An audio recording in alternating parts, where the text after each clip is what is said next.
The chickadee on your birch branch is not seeing the same yard you are seeing.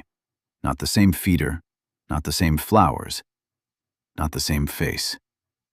You think it is looking at your red shirt, your hand, the sunflower seeds in the tray, the yellow petals of the black-eyed Susan near the fence. You are wrong. It is looking at colors your eyes were never built to receive. It is reading marks on petals that look plain to you. It is scanning your skin for light patterns you cannot see. It is checking the feeder for tiny warning signs that may be invisible to your entire human face. And when a northern cardinal turns its head and holds still for 1 second longer than usual, that is not just a cute backyard pause. That is a living eye machine, smaller than your palm, running a 4-color inspection on the world. You assumed birds saw a brighter version of your yard. They do not. They see another version of reality laid on top of yours. A coneflower can look like a landing map. A trumpet vine can flash like a signpost. A male cardinal can carry hidden ultraviolet signals in his feathers, signals that may say health, strength, parasite resistance, and genetic quality before he ever sings one note. And you are standing in the middle of all of it, half blind, holding a scoop of seed like you understand the room. Welcome back to Backyard Bird Whispers. If you're new here, make sure you subscribe because what you're about to learn will change the way you look at every bird that visits your yard. There are 8 things I want you to know about what birds actually see when they look at you. Stay until the end, because the last one changes everything about how you think about the birds in your neighborhood. This is not imagination. This is not folklore. For a long time, humans treated bird color as decoration. Red bird, yellow bird, blue bird, pretty feathers, pretty flowers. Simple. But research from Lund University in Sweden showed something much stranger at the foundation of avian sight. Humans usually have 3 main color channels in the eye: red, green, and blue. That is already enough to build a world. But birds have 4. The 4th channel reaches into ultraviolet light, a range sitting just outside normal human vision, like a hidden ink layer on everything in the yard. That means a goldfinch is not merely seeing yellow. A hummingbird is not merely seeing red trumpet vine. A European robin is not merely seeing the dark edge of a leaf. Their retinas are collecting combinations of visible color and ultraviolet light, then building color categories your brain has no matching word for. Imagine trying to explain the color blue to someone who only sees black and white. Now imagine the chickadee trying to explain its world to you. That is the gap. And the most unsettling part is that this extra channel is not used for beauty alone. It is used for survival, for food, for mates, for movement, for decisions made in less than a heartbeat. This is not just sharper eyesight. Number 1, the hidden color layer. The bird watching you from the sunflower feeder is not simply reacting to brightness. It is sorting signals, separating surfaces, measuring tiny differences, and deciding what matters next. The scientific word is tetrachromacy. That only means 4-color vision. But in backyard language, it means a housefinch may be standing 3 feet from you and seeing secret labels pasted across the world. Behavioral Ecology Journal has reported that male northern cardinals reflect ultraviolet light in specific feather patterns. To your eye, he is red. Beautiful, yes, but still red. To a female cardinal, that same bird may be broadcasting a deeper report: body condition, parasite resistance, genetic quality, the kind of information that can decide whether his song is worth answering. So when you see a cardinal lift his crest and tilt his head in the shrubs, that tiny movement is not random ornament. It is a biological display turning toward the light. A small red bird, weighing about as much as a stack of 4 nickels, may be carrying signals you cannot see, judged by standards your eyes cannot enter. And this is where the yard becomes uncomfortable. If birds can see hidden signals on each other, what exactly do they see on you? Number 2. The flowers are not flowers. Not to a hummingbird, not to a goldfinch, not to a warbler slipping through native asters like a tiny nervous spark. To you, a black-eyed Susan is a yellow circle with a dark center. To a bird, that same flower may carry a target. Queen Mary University of London has studied how many flowers hold ultraviolet patterns called nectar guides. That sounds technical, but think of them as runway lights, invisible arrows, tiny glowing instructions printed on the petals. Coneflowers, black-eyed Susans, native asters and trumpet vines can carry these markings, showing exactly where pollen or nectar is hiding. So when a hummingbird hovers in front of a trumpet vine and drives its needle-thin bill straight into the bloom, it is not guessing. It is following a map your eyes cannot read. And that changes the meaning of your garden. Those flowers are not just pretty background. They are signs. They are stations. They are little roadside diners written in ultraviolet ink. When a goldfinch chooses one seed head and ignores another, it may be responding to a visual code you never noticed was there. You planted color. The bird found directions. Number 3. The sky may have lines in it. This is where bird vision stops feeling like eyesight and starts feeling impossible. A European robin crossing a continent does not only use memory, stars, smell, or landscape. Researchers at the University of Oldenburg in Germany have shown that migratory songbirds can visually perceive the Earth's magnetic field. The key is cryptochrome. That is a light-sensitive protein inside the retina. In plain words, it is like a tiny compass chemical sitting in the eye. When light hits it, magnetic information can become part of what the bird sees. Not a metal needle, not a phone map, a visual overlay. Direction placed directly onto sight. So a robin flying at dusk may not be moving through empty air the way you imagine. It may be seeing the planet itself whispering north and south across its field of vision. That means the bird outside your window is not just watching branches. It may be carrying a navigation system inside its face. You see sky. It may see instructions. Number 4. The bird can watch more of the world at once than you can. Your eyes face forward.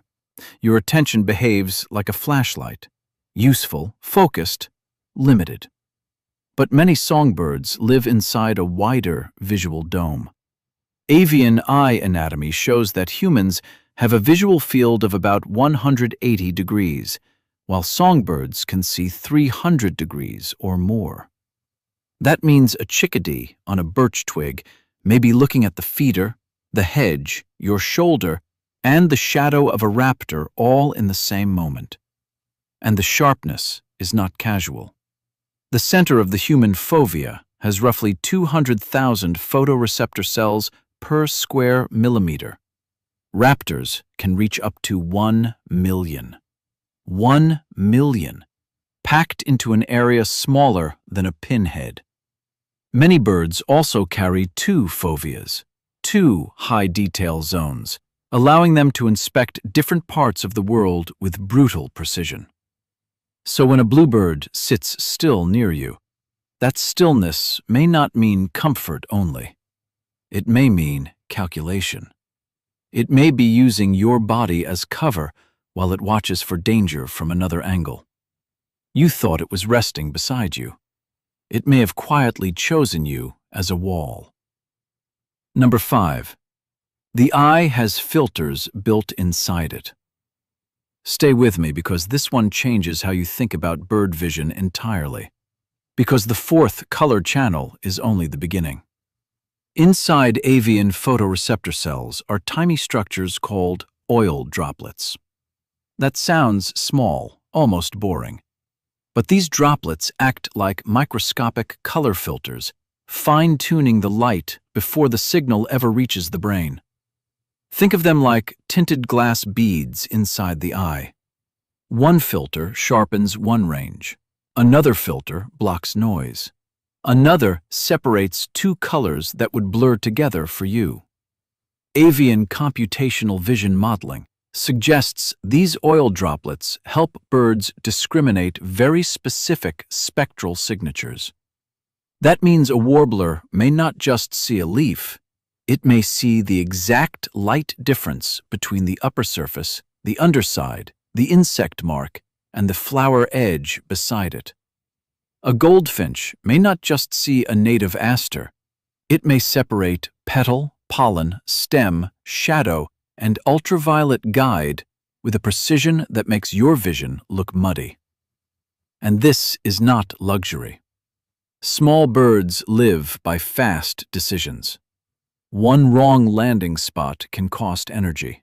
One missed seed head can cost food. One hidden raptor shape can end the entire story. So when a chickadee flicks its head left, then right, then freezes on the feeder rail, do not shrink that into cute. That tiny motion is a scan, a judgment, a permission request from the world. It is asking, safe, fresh, useful, dangerous, or leave now. Number 6. Your feeder is not neutral. To you, a sunflower seed is a sunflower seed. A millet seed is a millet seed. The tray is wood, metal, plastic, glass, or whatever you bought because it looked nice near the porch. But to a bird, every surface may be giving off information. Ultraviolet reflectance research shows that objects like sunflower seeds, millet seeds, feeder materials, and even human skin can reflect distinct UV patterns. That means a housefinch may be reading freshness before it eats. A goldfinch may be sorting seed quality by sight before its beak ever touches the shell.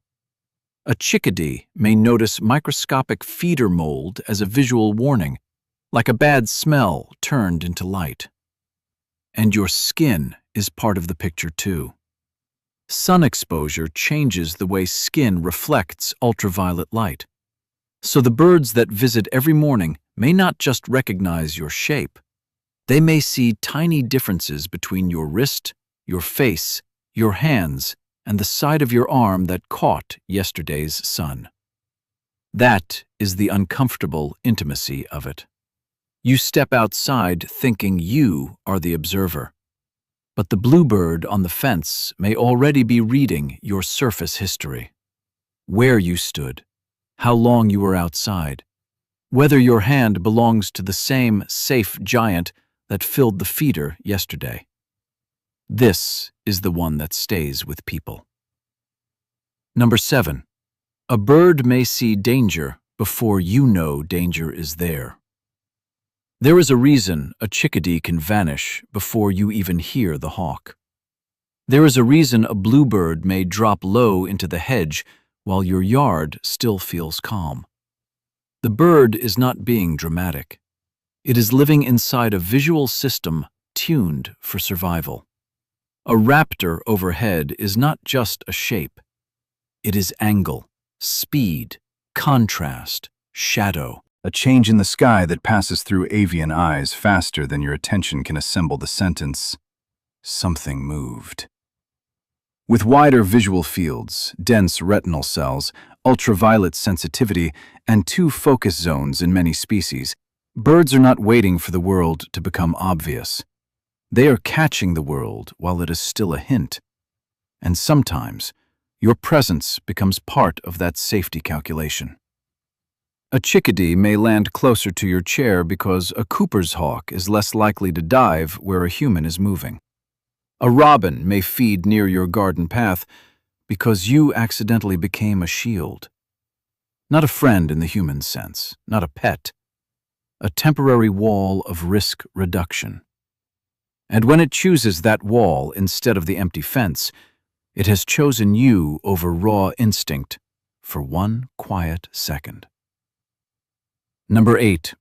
The bird is not just looking at you. It is placing you inside a private map of light.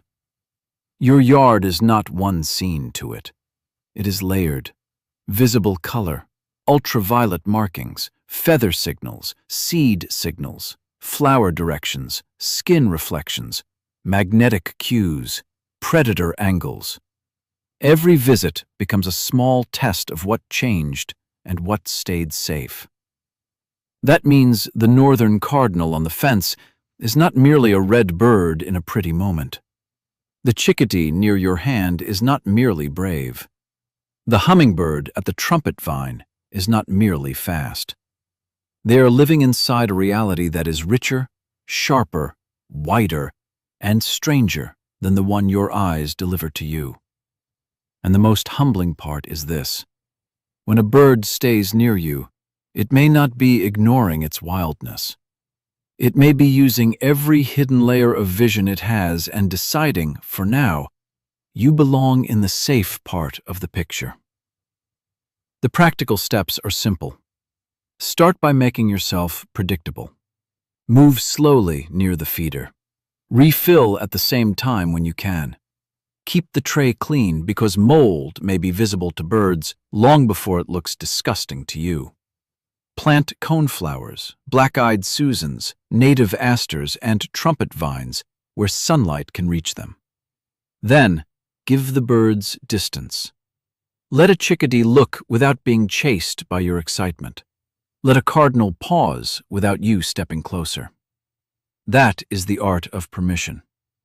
Over time, your yard stops being just a feeding spot. It becomes a readable place. A place where light, food, flowers, and your own quiet behavior start saying the same thing. Safe. Have you ever had an experience with a bird that made you feel genuinely watched or recognized? Has one ever stayed near you in a way that felt intentional? Tell me in the comments. I read everyone, and the bird stories are always among the most extraordinary.